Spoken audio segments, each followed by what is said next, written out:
শাহাদত হোসেন, এখানে আমার মিঠাপুকুর থেকে আগত হাকিম ভাই, এখানে অত্র মসজিদের ইমাম মহোদয়, আমাদের ওই সামনের আমাদের মসজিদের সম্মানিত খতিব মহোদয়, সম্মানিত কমিটির সদস্যবৃন্দ উপস্থিত, আমার সামনে উপস্থিত সুধীবৃন্দ, আসসালামু আলাইকুম রহমতুল্লাহ। আসলে মসজিদ নির্মাণ মুসলমানদের জন্য এটা একটা রুটিন ওয়ার্ক, কাজ করতে হবে। মসজিদ মুসলমানদের জন্য তার ইবাদতের জায়গা নিজেরা তৈরি করতে হবে, এটা আমার নৈতিক দায়িত্ব। আল্লাহ নবী রাসূলুল্লাহ সাল্লাল্লাহু আলাইহি ওয়াসাল্লাম যখন মক্কা থেকে মদিনা হিজরত করেন, এই প্রতিমধ্যে কিন্তু দুইটা মসজিদ নির্মাণ করেছেন, একটা মসজিদে জুমা আর একটা মসজিদে কুবা। যারা হাজি সাহেবরা গেছেন তারা মসজিদে কুবায় আপনারা 2 রাকাত করে নামাজ পড়েছেন। হ্যাঁ, সেই জন্য আমার 3 নম্বর মসজিদ হলো মসজিদে নববী, যেখানে নবী করিম সাল্লাল্লাহু আলাইহি ওয়াসাল্লাম শুয়ে আছেন।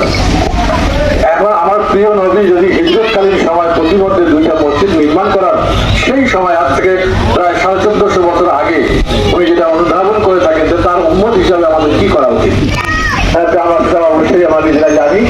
এবং সেই মসজিদ নির্মাণ করার হয়তো বা আমাদের শখ আছে, সাধ্য আছে, মানে সাধ্য নাই, আমাদের ইচ্ছা আছে কিন্তু আমাদের সাধ্য নাই। তারপরেও আমাদের এই ধর্মীয় প্রতিষ্ঠানগুলো নির্মাণ কাজ কোনো সময় থেকে থাকে না। দেখবেন যে আল্লাহর কোন বান্দা এসে অটোমেটিকলি আপনার এই জরুরত পুরা করার জন্য এই খেলার সহযোগিতা করে, আমরাও সহযোগিতা করবো। আপনারা এই মসজিদ ক্যাম্পাস আমরা প্রথম ভিত্তি দিয়ে গেছি, আমরা আগামী সপ্তাহে আপনাদেরকে আরো 1 লক্ষ টাকা দেবো, দিয়ে যে আপনারা কাজ করেন। আমি ব্যক্তিগতভাবে আপনাদেরকে সহযোগিতা করবো, আমার সামর্থ্য অনুযায়ী ইনশাআল্লাহ সহযোগিতা করবো। এভাবে আপনারা সকলে মিলে আমরা এই মসজিদটা নির্মাণ করবো। আপনারা যারা এই জামাতের মধ্যে আছেন, এই মসজিদের মুসল্লি, প্রত্যেকেই সহযোগিতা করবে। এখন সামর্থ্য বলতে কারো 10 টাকা সামর্থ্য আছে 10 টাকাই দেবে, কারো 10,000 টাকা সামর্থ্য 10,000 টাকাই দেবে। তাহলে আল্লাহ আমাদেরকে যতটুকু অর্থ বৃত্ত যাই বলেন না, এটা আল্লাহ নিয়ামত। আল্লাহ আমাকে রাস্তায় ফকির করে জন্ম দিতে পারতেন, কিন্তু আল্লাহ আমাকে সামর্থ্যবান করেছেন। আজকে যদি আমি বলি আমার পকেটে আমার ব্যাংকে টাকা আছে, আমি বলে বাবা আমার কাছে টাকা নেই, আমি দেবো 200 টাকা নিয়ে যাও।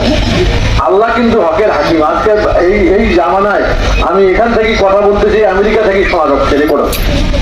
হ্যাঁ, এই বিশ্বের যে কোনো জায়গায় আমার ভয়েসটা রেকর্ড হচ্ছে, কথা বলতে পারতেছি। তা আল্লাহ আমাদের কত বড় কারিগর, যিনি আমাদেরকে সৃষ্টি করছেন, তিনি আমাদের ভিতরের খবরটা জানেন না? অবশ্যই জানেন। সেই জন্য আমরা সামর্থ্য অনুযায়ী সকলে আমরা সহযোগিতা করব। তাহলে দেখবেন যে দ্রুত এই মসজিদটা নির্মাণ হয়ে যাবে এবং আমাদের নামাজ পড়ার উপযোগী হয়ে যাবে ইনশাআল্লাহ। তা আমি বেশি কিছু বলবো না, আমি আপনাদের সঙ্গে আছি। এই রাস্তার কথা, রাস্তা হয়তো বা 15 দিন 20 দিনের মধ্যে কাজ শুরু হবে। বসার জন্য আমরা ওয়ার্কারও দিয়ে দিচ্ছি, পুরো কাজ বসে ওয়ার্কার হয়ে যাবে।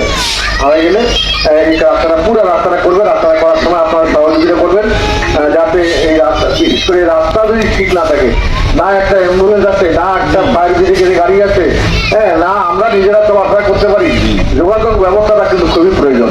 তা আমরা ইনশাআল্লাহ এই রাস্তার কাজটা, এর আগে আমি দেখে গেছিলাম, তখন শুকনা মৌসুম ছিল, উনি বলেছেন। তারপরেও আমি তখনই দেখে গেছি যে এই রাস্তাটা জরুরি করতে হবে। এবারে কিন্তু আমি টেন্ডারও হয়ে গেছে, এখন শুধু ওয়ার্কার আর 2-3 দিনের মধ্যে ওয়ার্কার হয়ে যাবে, কাজ শুরু হবে। কাজের সাথে গুণগত মানের সাথে কোনো আপোষ নাই। কাজ কেউ খারাপ করলে, বিশেষ করে আমার হাতে কেউ ছাড় পাবে না।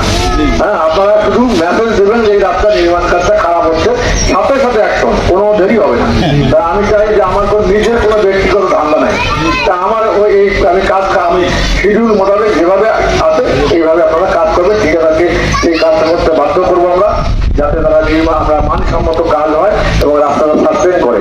আমি সকলকে আমার পক্ষ থেকে শুভেচ্ছা জানাচ্ছি। আপনারা সকলে আসছেন, অনেকক্ষণ দেরি করছেন।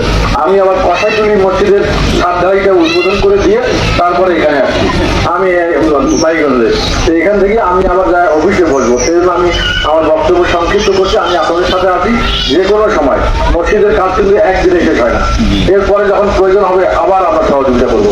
এভাবে সকলে মিলে আমরা দ্রুত এই মসজিদের কাজটা সমাপ্ত করতে চাই। আপনাদের সবার দোয়া এবং সহযোগিতা আশা করছি। এখানে যারা ইয়াং সেক্রেটারি একদম দৌড়ঝাঁপ করতে পারবে, হ্যাঁ, এখানে গিয়ে আমাদের যারা শুভাকাঙ্ক্ষী আছে তাদের কাছে আমরা হাত বাড়াবো। তোমার ব্যক্তিগত কাজের জন্য হাত বাড়াচ্ছ না, আল্লাহ ঘরের নির্মাণ কাজের জন্য আমরা যাচ্ছি, এটা কোনো লজ্জার কিছু নাই। সেই জন্য আমরা এই কাজটা সবাই সবাই মিলে ঐক্যবদ্ধভাবে করব, আমাদের সকলের মনের আশাটা পূজা হবে। আমি সকলকে আমার পক্ষ থেকে অনেক অনেক শুভেচ্ছা, অভিনন্দন এবং কৃতজ্ঞতা জানাচ্ছি। আপনারা যে কোনো বিষয়ে আমাকে ডাকবেন, আপনারা বলছে আমাকে ডাকলে কিন্তু আসি না এমন কোনো রেকর্ড নাই।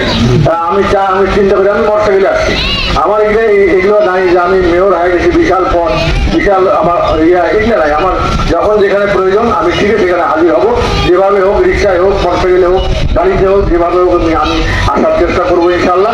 আপনারা কাজ শুরু করছেন, আপনাদেরকে ধন্যবাদ। ইনশাআল্লাহ আপনাদের মনের আপনাদের ইয়েটা ঠিক আছে, ইনশাআল্লাহ একটু দ্রুত মসজিদ নির্মাণ হয়ে যাবে। আমি সকলকে আমার পক্ষ থেকে আবারও সালাম জানিয়ে আমি আমার কথা শেষ করছি। আল্লাহ হাফেজ, আসসালামু আলাইকুম ওয়া রাহমাতুল্লাহ।